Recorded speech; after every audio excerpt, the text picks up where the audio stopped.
हम हमेशा कुछ न कुछ जरूर सोचते हैं। वो लाभदायक या हानिकारक होता है, वो फालतू या काम का हो सकता है, लेकिन जो आप सोचते हैं उसका सीधा और शीघ्र प्रभाव हमारे स्वास्थ्य व शरीर पर पड़ता है। हमारे सकारात्मक विचारों से हमारा स्वास्थ्य परवान चढ़ता है। इसके विपरीत नकारात्मक विचारों से ये दिन ब दिन या उसी पल खराब होने लगता है। जब भी हम कोई विचार मन में लाते हैं तो वो तुरंत हमारे शरीर पर प्रभाव डालना शुरू कर देता है। हमारा शरीर उस विचार के अनुसार ही अपने आप को ढाल लेता है और प्रतिक्रिया करता है। विचार चिंता वाला हो या आनंद वाला, वो शरीर पर प्रभाव अवश्य डालेगा। अभी हाल ही में मेरे मित्र के पिता, जिन्हें व्यवसाय में कुछ घाटा हो गया, वो रात भर इसी तनाव में रहे और परिणाम उन्हें सुबह 4 बजे लकवा यानी पैरालिसिस के रूप में मिला। उन्होंने 10 दिनों में अपने नुकसान का दुगुना हॉस्पिटल में लगा दिया और अपनी अनमोल सेहत गंवाई। सो अलग हमारी चिंता या खुशी हमारे स्वास्थ्य पर कितना प्रभाव डालती है, ये एक प्रयोग से स्पष्ट हो सकता है। 2 व्यक्ति एक पैथोलॉजी लैब में अपने ब्लड का सैंपल देकर आते हैं।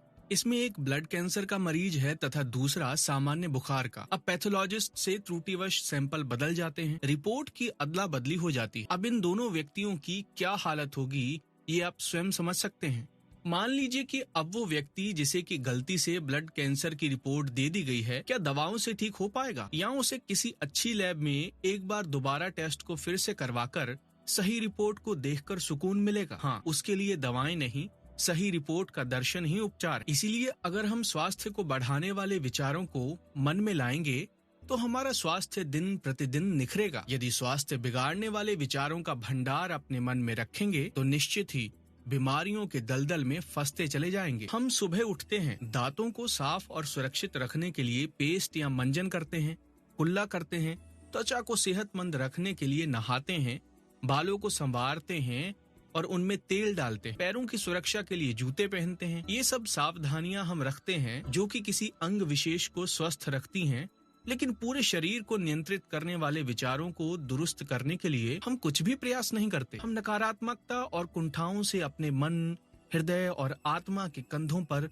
बोझ बढ़ाते चले जाते हैं और उसी बोझ के तले स्वयं का स्वास्थ्य और जीवन कुचल डालते हैं। प्रिय श्रोताओं, आपको लग रहा होगा कि क्या हमारे विचारों को भी बदलने की जरूरत है, जबकि हमारे विचार तो स्वतः प्रवाह में होते हैं, वे स्वतः ही अपना असर दिखाते हैं। नहीं, आप गलत। विचारों को हमारे द्वारा नियंत्रित और सही दिशा में प्रवाहित किया जा सकता है। ये पुस्तक आपको यही समझाने के लिए लिखी गई है ताकि आप विचारों का महत्व समझकर उन्हें नियंत्रित करने की कला सीख सके, इसके सुखद परिणामों से स्वयं को और मानवता को लाभान्वित कर सके। आप जब भी विचारों को नियंत्रण में लाने की आवश्यकता महसूस करें तो इस पुस्तक को अवश्य पढ़ें। एक बार पढ़ लेने से नहीं, हमें बार बार पढ़ने से ही मनचाहा लाभ प्राप्त होगा। मेरे स्वयं के द्वारा लिखी होने के बावजूद भी मुझे ये पुस्तक बार बार पढ़नी पड़ती है और हर बार मुझे इससे शिक्षा मिलती है। सुकून का प्याला मेरे हृदय को तर कर देता है। तो प्रिय श्रोताओं, आपका स्वागत है विचारों की पाठशाला में, जो सदियों से ज्ञानियों, विचारकों, युग परिवर्तकों द्वारा मानवता के भले के लिए चलाई जा रही है। उन्हीं विचारों को मैं आपको इस पुस्तक रूपी पाठशाला में फिर से सिखाना चाहता हूँ।